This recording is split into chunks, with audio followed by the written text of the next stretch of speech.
2018년 5월 24일에 하버드 대학 졸업식이 열렸는데요. 그때 피트 데이비스라고 하는 법대 대학원 졸업생이 대표로 연설을 했습니다. 그리고 그 연설이 너무나 좋아서 선풍적인 인기를 이끌었고, 그래서 유튜브에서 3천만 뷰를 기록을 했습니다. 8분짜리 짧은 연설이었는데요. 여러분 지금도 그 유튜브 들어가셔서 피트 데이비스 치시고 하버드 대학 연설하면 한국말 자막이 밑에 나옵니다. 그리고 그 연설이 너무나 좋아서 그 연설을 잘 풀어서 책을 냈습니다. 보여주시겠습니까? 책 제목이 전념, Dedicated라고 하는 책을 썼습니다. 그럼 잘 안 보이시겠지만 그 책에 이 밑에 그 어떤 한 줄 설명이 있냐면 이렇게 나옵니다. 무한 탐색의 시대에 꾸준히 전념하는 사람들의 이야기.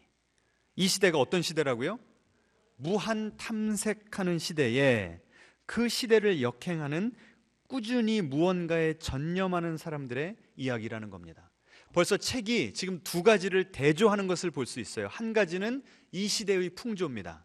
한 가지는 그 시대를 거슬러 가야 된다라고 하는 이 저자의 메시지인 거예요. 자, 그 메시지를 이렇게 표현할 수 있습니다. 지금 이 시대의 문화는 무엇인가 하면 선택지를 열어두면서 살아라. Keep the options open. 여러 가지 옵션들이 있는데 그 중에 하나를 덥석 결정해버리고 나중에 후회하지 말고 여러 가지 옵션들을 열어놓고 살라는 겁니다. 그런데 지금 이 피트 데이비스라고 하는 사람은 연설을 통해서, 책을 통해서 어떤 삶을 지금 주장하고 있는 거예요? 반문화, 그 문화를 거스르는 어떤 삶? 나오잖아요. 전념하는 삶을 살라는 겁니다. 어느 한 가치, 한 사람, 한 관계, 한 직업, 한 공동체에 내가 가진 100%를 쏟아놓는 그런 전념의 삶을 살아라, 이런 메시지를 준 겁니다. 여러분, 이 시대의 문화는요, 무한 탐색의 문화입니다. 여러분 넷플릭스 회원 한번 돼보신 적 있으세요? 별로 없어요. 그 딱 여시면 벌써 장르가 얼마나 다양합니까? 영화, 다큐, 스포츠 쫙 나오잖아요. 영화 하나만 열어봐도 어떻습니까? 코미디, 호러, 액션, 별의별 쫙 나오잖아요. 너무 옵션이 많아요. 그러면 그 중에 뭘 봐야 내가 후회하지 않을까? 뭘 봐야 시간 낭비하지 않을까? 그래서 밑에 그 시놉시스라고 하죠. 줄거리도 좀 살펴보고 평가도 보고 하다 보니까 30분이 훌쩍 넘어가요. 그러니까 퇴근해가지고 좀 머리 좀 식히려고 브라우즈 하다가 무한 탐색하다가 지쳐버려요. 그냥 옵션이 너무 많아서. 그래서 그냥 잠에 들었던 적 여러분 있으십니까? 네. 그 피트 데이비스라고 하는 분이 연설에서 그 이야기를 하니까 미국 사람들이 다 막 뒤집어지고 웃는 거예요. 우리 모두의 경험이었다는 거죠. 이것이 넷플릭스 하나에만 국한된 게 아니라는 거예요. 한번 여러분 머릿속에 상상을 해보세요. 긴 복도가 있습니다. 그리고 양쪽에 문이 나 있고 그 문을 열면 방들이 계속 있는 거예요. 지금 이게 우리 이 시대의 시대상이라는 거예요. 우리에게는 너무나 많은 옵션이 있습니다. 아까 말씀드렸죠. 직업, 어떤 직업을 택할 것인가, 어디에 살 것인가, 어떤 종교를 택할 것인가, 기독교라고 그래도 어느 교회를 갈 것인가, 옵션이 너무 많잖아요. 그래서 이 시대는 한쪽 방문을 열고 들어가 보는 거예요. 얼마나 재밌나, 얼마나 가치가 있나. 그런데 들어가도 만족이 안 되는 거예요. 자꾸 뭐가 생각나요? 뭐가 남아있어요? 아직 열어보지 않은 다른 문들이 있는 거죠. 야, 그 문 들어가서 더 재밌으면 어떠지? 하니까 지금 내가 들어가고 있는 그 문에서, 그 방에서 내가 즐기고 있는 것들을 온전히 즐길 수가 없죠. 그래서 자꾸 즐기다가 또 어디로 나와요? 복도로 나오는 거예요. 그러다가 또 다른 방을 기웃거려 보다가 아유, 또 더 좋은 데 있으면 어떡해. 더 좋은 사람, 더 좋은 공동체, 더 좋은 직업을 찾아서 또다시 복도로 나오는 겁니다.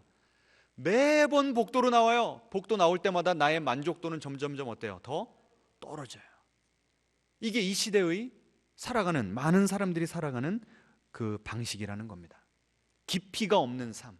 자꾸 여기 한번 담궜다가 저기 한번 담궜다가. 그런데 그거에 반하는 반문화적인 삶을 살자는 거예요. 책 제목이 뭐라고요? 전념, dedicated.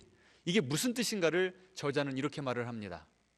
나는 헌신하다, dedicate이라고 하는 단어에 두 가지 뜻이 있다는 사실을 좋아한다. 첫 번째 뜻은 뭐라고요? 무언가를 신성하게 한다. Make something holy. 거룩하게 한다는 거예요. 여러분, 내가 내 가정에 헌신되어 있잖아요. 그럼 내 가정을 어떻게 만드는 거예요? 거룩하게 만드는 거예요. 내가 내 일터에 헌신되어 있잖아요. 그럼 내 일터를 뭘로 만들어요? 거룩하게 만든다는 거예요. 이게 지금 종교서적이 아닙니다. 신학교에서 강연했던 거 아니에요. 지금 일반인들에게 하는 말인데 거룩하다라고 하는 종교적인 단어를 쓴 겁니다. 그리고 두 번째 뜻은 뭐가 있다고요? 오랫동안 무언가에 전념하다. 그래서 그 두 가지를 합치면 나는 이것이 우연이라고 생각하지 않는다. 그 두 가지 뜻, 한 단어에 두 가지 뜻이 있다는 것을, 무언가에 전념하기로 선택한 것은 곧 뭐예요? 거룩한 일이라는 의미다. 어때요? 옵션을 열어놓고 사는 사람들이랑 하나에 전념하는 사람들이랑 여러분은 어떤 인생을 살고 계시고 어떤 인생을 살기를 원하십니까? 예를 들면 이거예요. 요새 젊은이들 잘 만나고 잘 헤어지죠. 요새는 무슨 말까지 나옵니까? 원나잇. 한 번 만나서 즐기고 그 다음에 헤어지는 거예요. 열정, 뜨거운 열정이 있죠. 그런데 그런 방식이, 삶의 방식이 옵션을 열어놓고 사는 방식이라고 한다면, dedicated, 전념하는 삶은 무엇인가 하면, 해가 뉘엿뉘엿 지는데 70번째 결혼 기념일을 맞는 노부부가 손을 붙잡고 황혼을 향해 걸어가는 그 모습입니다. 그럼 어떤 게 더 아름다우세요? 어떤 인생이 더 가치 있는, 의미 있는 인생이겠습니까? 제가 여기까지 생각을 하고 이 책을 읽으니까요, 와, 이 신앙의 핵심이야말로 바로 전념이구나라고 하는 깨달음이 왔습니다. 신앙의 핵심이 뭐라고요? 전념이라는 거예요. 예수님에게 누가 와서 물어봤습니다. 예수님, 어떤 계명이 큰 계명이고 중요한 계명이고 꼭 지켜야 되는 계명입니까? 예수님께서 이렇게 말씀하셨어요. 같이 읽죠. 내 마음을 다하고 목숨을 다하고 뜻을 다하여 주 너의 하나님을 사랑하라. 내 이웃을 내 자신같이 사랑하라. 지금 예수님의 이 말씀 가운데 어떤 단어가 느껴지세요? 전념. 하나님을 사랑하고 섬기는데도 어떻게 섬기래요? 마음을 다하고 목숨을 다하고 뜻을 다해서 섬기래요. 대강 섬기라는 겁니까? 주일날 1시간만 섬기라는 겁니까? 하루의 시간에 있어서 아침 시간 큐티만 하고 나머지는 내 마음대로 쓰라는 거예요?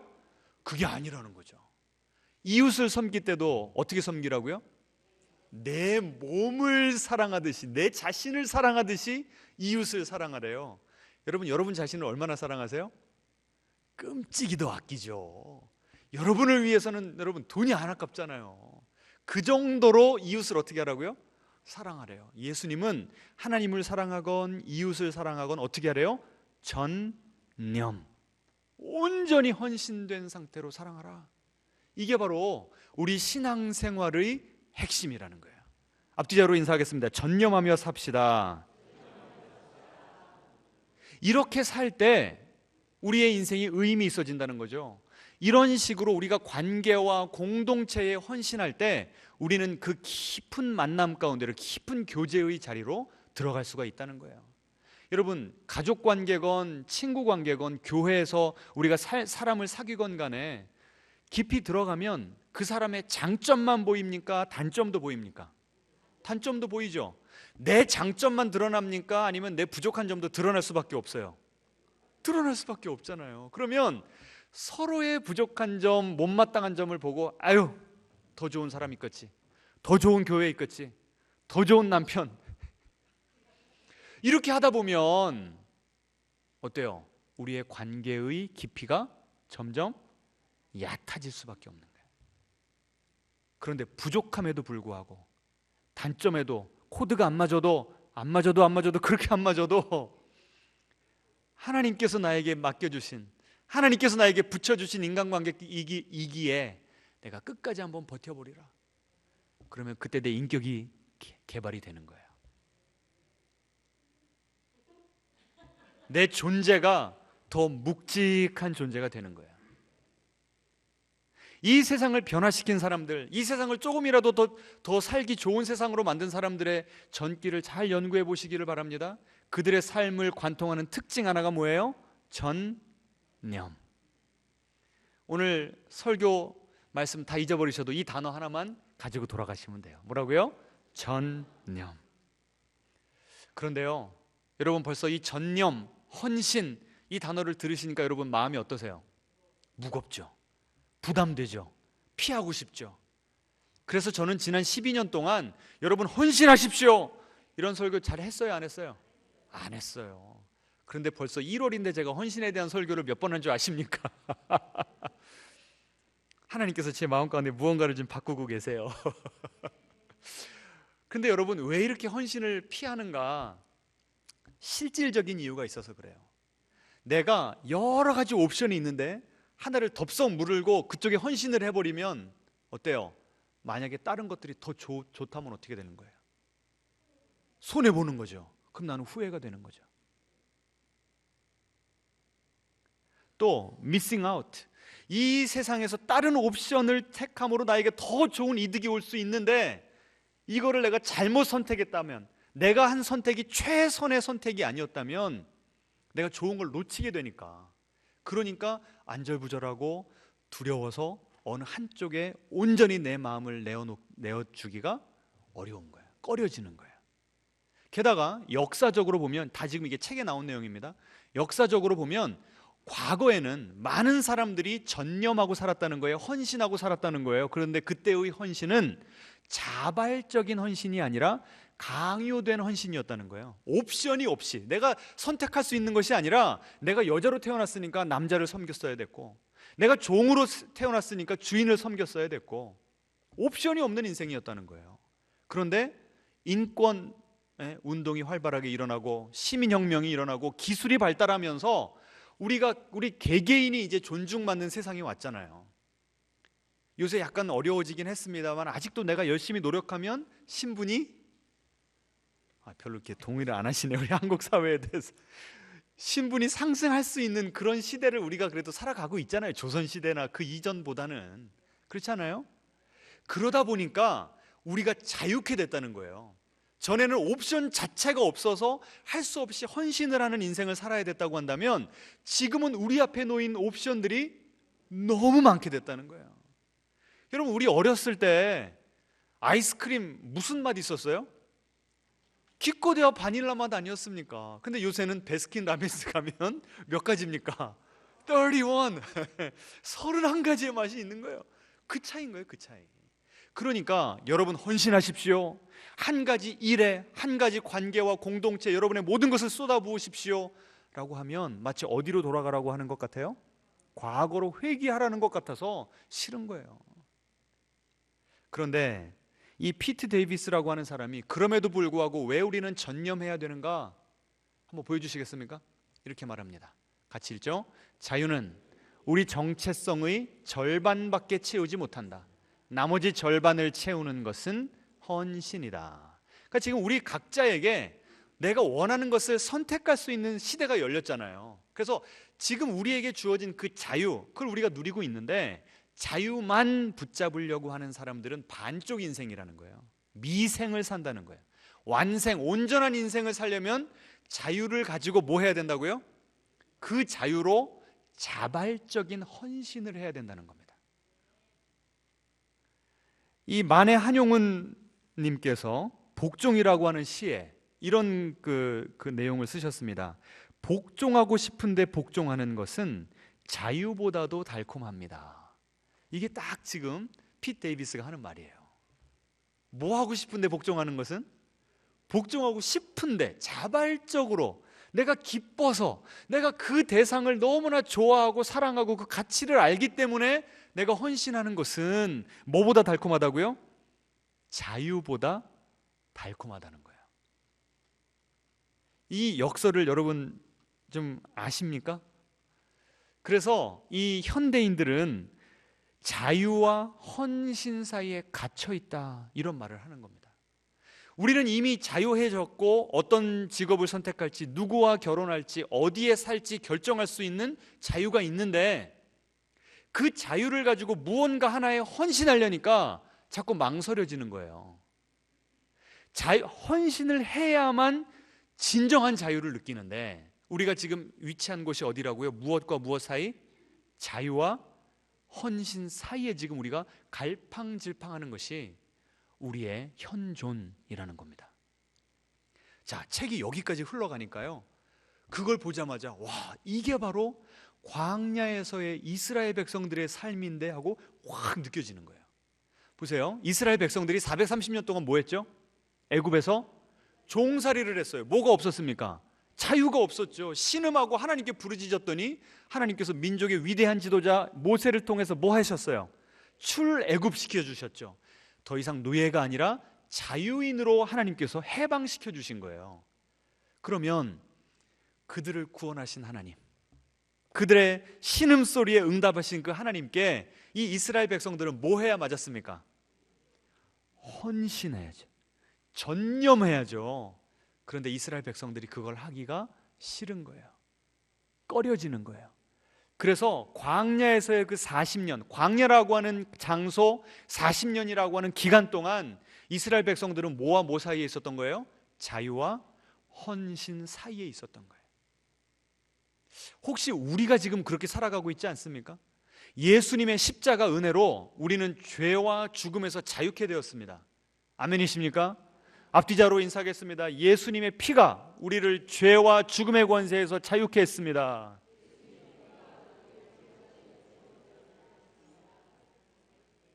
자, 그러면 우리에게 주신 그 자유를 우리 마음대로 방종하라고 주신 겁니까? 그 목적이 뭐예요? 얘들아, 내가 너희를 이렇게 사랑해. 내가 너희를 향한 이런 놀라운 계획이 있어. 이제는 나를 믿고 나만 쫓아와. 나에게 헌신해. 하나님께서 지금 그렇게 말씀하시는 거잖아요. 근데 우리는 지금 어떻게 반응합니까? 주님, 제가 주님을 따를게요. 주님께 헌신할게요. 하지만 not yet. 아직은 아니에요. 지금 우리가 어디와 어디 사이에 갇혀 있는 거예요? 자유와 헌신 사이에 갇혀 있는 거예요. 여러분, 이게 정말 진정한 자유입니까? 항상 우리가 옵션을 오픈해 놓는다니까요. 하나님이 이번에 기도 응답만 안 해줘봐라. 이번에 축복만 안 내줘봐라. 언제든 한 발을 지금 어딘가에 빼려고 지금 이렇게 내놓고 있다니까요. 이게 바로 이스라엘 백성들의 출애굽 1세대들의 모습이었다는 거예요. 이스라엘 그 1세대들이요, 출애굽했지만 마음 가운데는 여전히 그 애굽이 마음 가운데 남아 있었어요. 그래서 그들의 40년 행동을요, 그들의 살아가는 모습을 세 가지, 불자로 시작하는 세 가지 단어로 요약할 수가 있어요. 뭔가 궁금하시죠? 불신, 하나님을 믿었어요, 안 믿었어요? 죽어도 못 믿어요. 불순종, 하나님이 이렇게 하라고 그래도 절대 안 하고 딴짓 하는 거야. 세 번째는 뭐예요? 불평. 그 3불이 뭐라고요? 불신, 불순종, 불평. 여러분, 이 이스라엘 1세대들이 왜 이렇게 살았을까요? 우리가 보면 답답하지 않아요? 아니, 하나님이 홍해를 갈라주셨고 10가지 재앙을 일으키셨고 매일 새벽마다 만나를 주셨고 불기둥 구름기둥으로 그렇게 인도를 하셨으면 하나님 믿으면 되는 거잖아요. 얘들아, 내가 너희에게 이렇게 살라고 하는 것은 너희의 자유를 속박하려는 것이 아니라 나의 백성으로서 더 자유하게 살려고, 더 복된 인생을 살려고 내가 너희를 위해서 주는 거야. 그럼 믿으면 되잖아요. 순종하면 되잖아요. 끝까지 거부하는 거예요. 제가 왜 그랬을까 한번 생각을 해봤습니다. 그게 왜 그런가 하면 제 생각에는 아직도 그 애굽이라고 하는 것이 이들의 마음 가운데 인이 박혀 있는 거예요. 이들의 영적인 DNA 속에 그냥 이미 심겨져 버려서 430년 동안을. 가장 먼저는 무엇인가 하면 이들은요, 권위자에 대한 뿌리 깊은 불신이 있었어요. 애굽에서 이 사람들의 최고 그 권위자는 누구였습니까? 바로 왕이었죠. 바로 왕이 이 노예들의 웰빙을 위해서 정책을 펼쳤던 사람입니까? 아니에요. 어떻게든 착취해가지고 공짜 노동력을 끌어다 쓰려고 이 사람들을 이용만 해먹었던 사람이 바로 왕이었잖아요.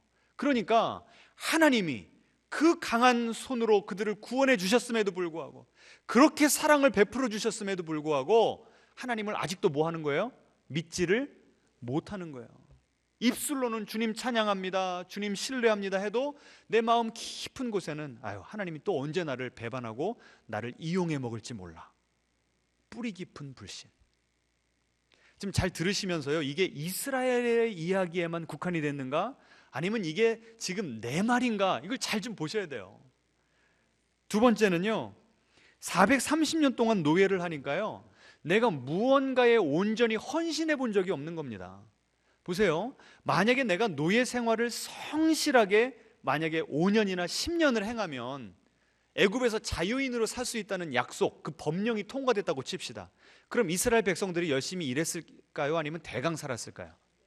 열심히 일했겠죠. 그런데 10년을 일해도 50년을 일해도 100년, 400년을 일해도 나는 평생 뭐예요? 할아버지부터 시작해서 내 손자까지 다 노예인 거예요.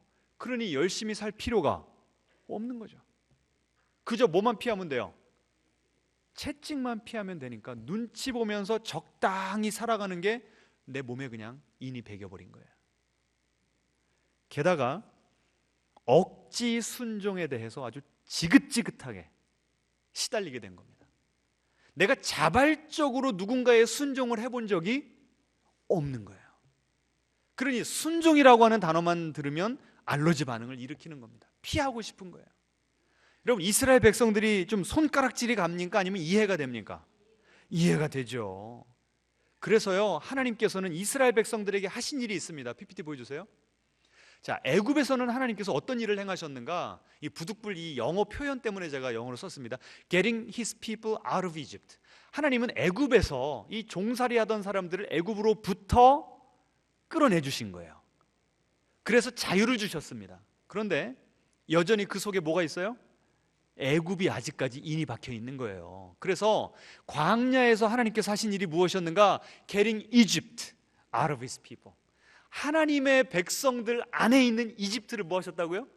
빼내주시는 작업을 한 거예요.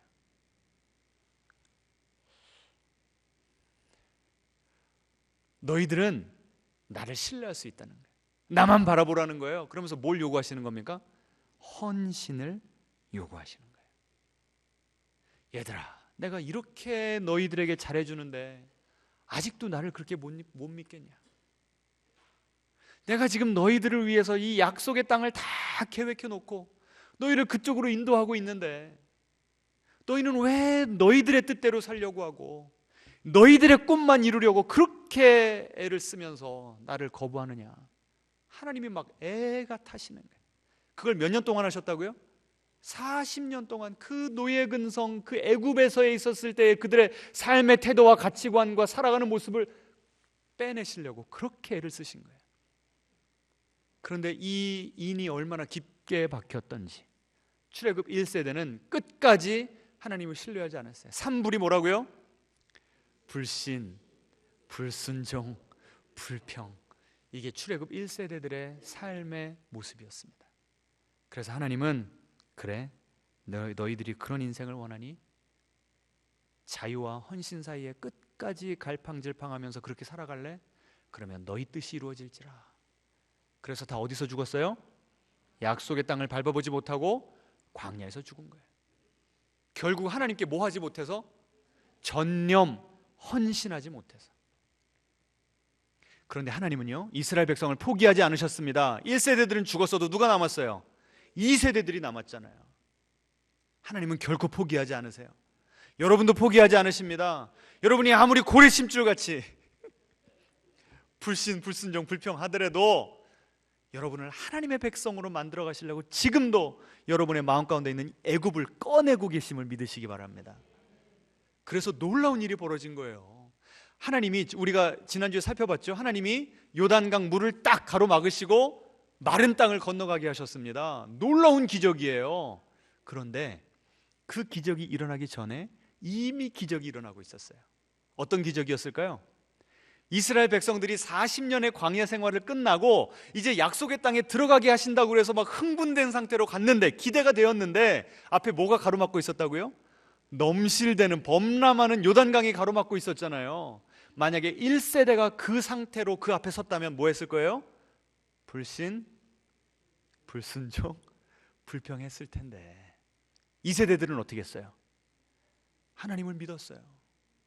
너희가 여기서 기다려라, 하나님께서 가라라고 하는 명령이 있을 때까지 하나님의 타이밍을 기다려라, 기다렸습니다.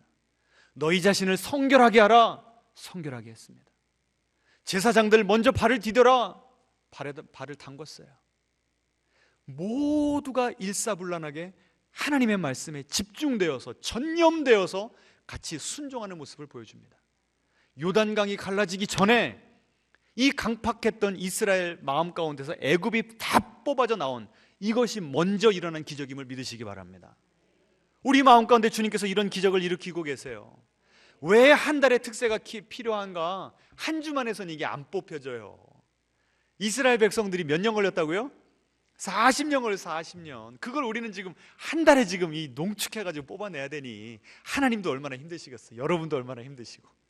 하지만 이 변화의 과정이 반드시 있어야만 우리가 어디를 밟을 수 있어요? 약속의 땅을 밟을 수 있는 거예요. 앞뒤자로 인사하겠습니다. 한번 사는 인생 약속의 땅 꼭 밟아봅시다. 그래서 이스라엘 백성들은요, 이 세들은 이 하나님께 전념함으로 지금 이 영적인 전성기, 영적으로 지금 피크를 지금 향해 달려가고 있는 겁니다. 그래서 순종함으로 요단강이 갈라지는 놀라운 기적을 경험한 거예요. 그러면 하나님이 그래, 너희 그 정도면 합격이다, 이제 땅 차지하러 가자. 그럼 얼마나 좋겠어요? 자, 오늘 성경 본문을 같이 읽도록 하겠습니다. 스크린을 보시고 같이 봉독합니다. 여호수아 5장 2절과 3절 같이 읽습니다. 그때에 여호와께서 여호수아에게 이르시되 너는 부싯돌로 칼을 만들어 이스라엘 자손들에게 다시 할례를 행하라 하시매 여호수아가 부싯돌로 칼을 만들어 할례 산에서 이스라엘 자손들에게 할례를 행하니라. 아멘. 지금 하나님이 이스라엘 백성에게 뭘 명령하셨다고요? 할례. 여러분, 그 당시에 무슨 날카로운 칼이, 수술 칼이 있었겠습니까? 마취제가 있었겠습니까? 진통제가 있었겠습니까? 남자들이요 끙끙 앓으면서 적어도 4일 5일 아무것도 못하는 거예요. 이스라엘 백성이 요단을 건너서 어디에 진친 줄 아세요? 길갈이라고 하는 곳에 진을 쳤는데 그 길갈과 첫 번째 맞닥뜨린 그 성이 여리고 성이에요. 길갈과 여리고 성의 거리가 어느 정도 되는 줄 아십니까? 3.2km. 말로 달리면 얼마 걸릴까요? 몇 분 걸리지도 않아요. 이스라엘 백성들이 끙끙댈 때 이 여리고 성 남자들이 칼 들고 말 타고 달려와서 한 번씩 다 날려버리면 다 죽는 거예요. 지금 하나님이 이스라엘 백성들에게 상을 주시는 것이 아니라 한 단계 레벨을 더 올려가지고 강한 훈련을 시키시는 거예요. 너희들 이 상황에서도 나 믿을래? 지금 너희 죽을 수 있는 상황 가운데 내가 너를 몰아넣는데도 너희 내 말에 순종할래? 이거 엄청난 도전입니다. 만약에 여러분에게 그런 명령을 내리시면 여러분 어떻게 반응하실래요? 하나님, 정도껏 하셔. 요단강 건너는데 우리가 그렇게까지 순종하고 합격을 했으면 그걸로 좀 만족하시지. 원망 나오지 않겠어요? 그런데 요단강 건너기 전이나 건넌 후에 할례를 명령받은 후에나 이스라엘 백성들의 자세는 어땠어요? 똑같았습니다. 하나님께 뭐가 되어 있는 거예요? 헌신되어 있고 전념으로 하나님을 쫓고 있어요. 하나님께서 그걸 보신 거예요. 순도 100%의 신앙을 그들에게 요구하신 겁니다. 여러분, 2024년 한 해 정말 하나님의 놀라운 기적 애프터 기적, 이번 하나의 기적을 통하면 더 큰 기적을 주시리라 하는 것이 요단강의 기적의 의미라고 제가 말씀을 드렸죠. 그 놀라운 기적의 주인공이 되고 싶으십니까? 그럼 어떻게 하면 된다고요? 하나님께 전념하시기 바랍니다. 앞뒤자로 인사하겠습니다. 주님께 전념합시다. 바로 이게 어떤 태도냐면요, 시편 86편을 좀 보여주시겠습니까? 주님, 이 다윗이 쓴 시인데요, 하나님의 놀라운 기적, 인도하심을 경험하고 난 다음에 하나님께 아주 탄복을 하면서 하나님께 막 감탄을 하면서 이렇게 외칩니다. 주님, 신들 가운데 주님과 같은 신이 어디에 또 있습니까? 하나님, 이 세상 어디를 봐도 우리 하나님처럼 능력이 많으시고 나를 사랑하시고 변함없으신 긍휼하신 분이 어디 있습니까? 하나님을 막 찬양하는 거예요. 그게 86편 8절이거든요. 그런데 곧바로 11절 가니까 뭐라고 기도를 해요? 내가 마음을 모아 주님의 이름을 경외하겠습니다. 마음을 모아. 이게 하나님을 뭐 하겠다는 거예요? 전념으로 하나님을 쫓겠다는 거예요. 영어 표현을 보세요. Unite my heart. 내 마음을 하나로 묶으소서. 여러분, 지금 여러분의 마음은 몇 개로 나누어져 있어요? NIV 트랜슬레이션 보면 뭐라고 나옵니까? Give me an undivided heart. 나뉘어지지 않는 마음. 지금 여러분의 마음은 몇 갈래로 나뉘어져 있냐고요. 한쪽은 돈에 대해서, 한쪽은 자식을 향하고, 한쪽은 미래에 대한 걱정으로. 우리 마음이 지금 몇 갈래로 나뉘어져 있는지 모릅니다. 그 중에 하나님은 그냥 요만큼 차지하고 있어요. 요만큼.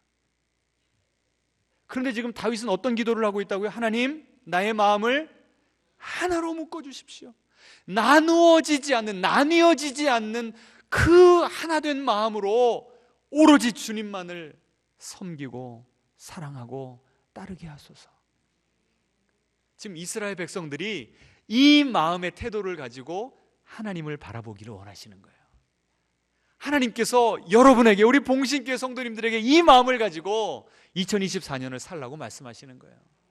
여러분, 왜 이런 위험한 상황에 하나님께서 몰아넣으시는 걸까요? 할례의 의미가 뭡니까? 할례를 첫 번 받았던 사람이 아브라함인데요, 하나님은 아브라함에게 할례를 행하라 하시면서 너와 내가 언약을 맺자. 앞으로 내가 너를 통해서 바다의 모래같이 하늘의 별과 같이 많은 백성들을 줄 것인데 그들과 내가 언약을 맺겠다. 나는 너희들을 구원하기 위해서 유월절 어린 양의 피를 보고 너희들을 구원했어.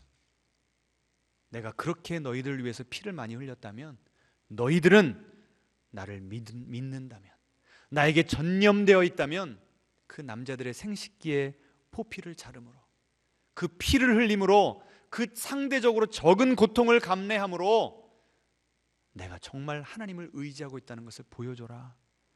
하나님께서 그렇게 말씀하세요. 여러분, 2024년 그렇게 쉬운 한 해가 될 것 같지는 않습니다. 그렇죠? 쉬운 인생은 없어요. 하나님이 요단강을 갈라지게 하셨으면 그 다음에 계속 그냥 쉬운 인생, 편안한 인생, 평탄한 인생 주시면 얼마나 좋습니까? 그런데 강하게 훈련시키세요. 앞뒤자로 인사하겠습니다. 강한 훈련이 우리를 기다리고 있습니다. 여러분, 하나님이 약속의 땅은 이미 주셨어요. 이미 우리가 차지한 것과 똑같다고 여기셨기 때문에 과거형 시제를 쓰셨다니까요. 내가 너희에게 이미 주었노라. 하나님에게는 땅을 차지하는 게 우선순위가 아니에요. 하나님의 우선순위는 뭡니까? 우리의 마음이, 우리의 마음. 우리의 마음만 주님께 바로 잡혀 있으면 여러분, 결과는 이미 보장된 줄로 믿으시기 바랍니다. 이 헌신에 대한 묵상을 계속 제가 하고 있었는데요, 이번 주에 어떻게 제 아내가 제 아이들을 다 데리고 나갔어요. 그래서 제가 식사를 하는데 오래간만에 저와 저희 부모님 딱 셋이서 식사를 오붓하게 하게 된 거예요. 이런저런 이야기를 좀 정겹게 나누고 있는데 갑자기 우리 성도님들 이야기가 나온 겁니다. 우리 성도님들 중에 우리 봉신교회를 섬긴 지 30년, 40년 된 성도님들의 이야기가 나왔어요. 그분들이 우리 봉신교회를 얼마나 사랑했는지, 얼마나 헌신이 되어 있었는지, 그분들의 그 희생이 얼마나 아름다운지, 옥합을 깨뜨려서 바친 분들도 계셨고요, 우리 봉신교회가 세워지기 위해서 정말 피땀 흘리고 눈물 흘리신 분들, 그분들의 이야기를 나누다가요, 저도 울고 저희 부모님도 같이 울었습니다. 제가 우리 봉신교회 지금 40년이 넘어가는 역사 가운데 그 긴 세월을 제가 우리 성도님들을 뵀잖아요. 제가 어렸을 때부터 지금 제가 이제 중년이 됐는데 그 긴 세월 정말 한결같은 마음으로 주님을 섬기시는 분들 여러 분 계십니다. 제가 그분들을 보면요, 얼마나 좋고 얼마나 가슴이 뜨거워지는지 몰라요. 제가 특세 때 이렇게 안수를 해드리잖아요. 사랑이 막 나가요. 축복이 나가고 막 능력이 나갑니다. 그게 제 마음일까요? 주님의 마음이에요. 주님의 마음. 여러분, 주님이 우리에게 이미 전념해 계세요. 주님이 우리를 향한 헌신이 100% 헌신이 되게 있으신 분이에요. 뭘 보면 알 수 있어요? 예수님의 십자가 보면 알 수 있죠. 당신의 가장 귀한 아들을 우리를 위해서 희생시키셨잖아요. 하나님께서 그렇게 말씀하세요. 야, 내가 이 정도로 내가 너희를 사랑하는데, 내가 너희를 향해서 이 정도 헌신되어 있는데 너희는 나를 위해서 어느 정도 마음이 헌신되어 있느냐 물어보시는 겁니다. 제가 어느 새벽 한날은요, 찬양을 인도하다가 눈물이 나와서 노래를 못 불렀어요. 아마 그날 기억하시는 성도님들 계실 거예요. 그때 불렀던 찬양이요, 나를 지으신 이가 하나님, 나의 나 된 것은 다 하나님의 은혜라. 우리가 얼마나 상투적으로 하는 고백입니까? 그런데 그날은 제가 그 찬양을 하는데요, 제 가슴에 꽂히는 거예요.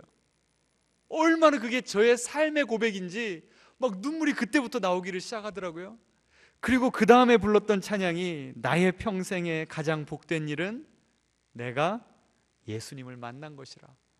와, 가사 구절구절 하나가요, 이 세상 살 동안 내가 걷는 길이 때론 험하여서 넘어질 때도 주의 강한 손이 나를 붙드시니 나는 예수님만 주로 섬기며 살리. 와, 제 마음 가운데요, 이 터져 나오는 감격이 있었어요. 감사합니다. 감사합니다. 뭐가 감사한가 하면 저를 써주시는 하나님의 은혜가, 저처럼 허물 많고 이스라엘 백성처럼 불신하고 또 뭐였다고요? 불순종하고 불평하는 저를 끝까지 붙잡아서 목회자 삼으시고, 목회자 되어서도 이런 이집트가, 이 애굽이 내 속에 있었는데도 하나님께서는 계속 뽑아내 주시면서 저의 인생을 인도해 주신 그 하나님의 은혜가 얼마나 감사한지, 주님, 제가 주님께 전념하겠습니다 고백하면서 그 찬양했어요. 여러분, 요새 새벽부터 주님만 생각하고 주님께 집중되어 있으니까 요새 여러분 살아가시기가 어떠세요? 특별히 여러분의 삶의 환경이 크게 바뀌지는 않으셨을걸요? 하지만 뭐가 바뀌었습니까? 우리의 마음이 바뀌었어요. 더 이상 자유와 헌신 사이에 갈팡질팡하는 것이 아니라 어떻게 됐어요? 출애굽 2세대처럼 뛰어넘었어요. 지금 우리는 헌신의 자리에 온 겁니다. 주님께 온전히 헌신되어 있으니까 마음이 그렇게 가벼워요. 마음이 그렇게 기뻐요. 살아가는 게 신이 나요. 그럼 저만 그래요? 여러분도 그래요? 이럴 땐 좀 아멘을 크게 하셔야 됩니다. 이거를 소수만 누리면 안 됩니다. 우리 봉수인교회에 속한 모든 성도님들이 함께 누리시면서 주님, 이제부터는 정말 주님만 섬기는, 주님께 전념되어 있는 가장 복된 인생 살겠습니다. 여러분 헌신하시기 바랍니다. 그럴 때 우리에게 약속의 땅은 저절로 주어질 줄로 믿습니다. 함께 찬양하겠습니다.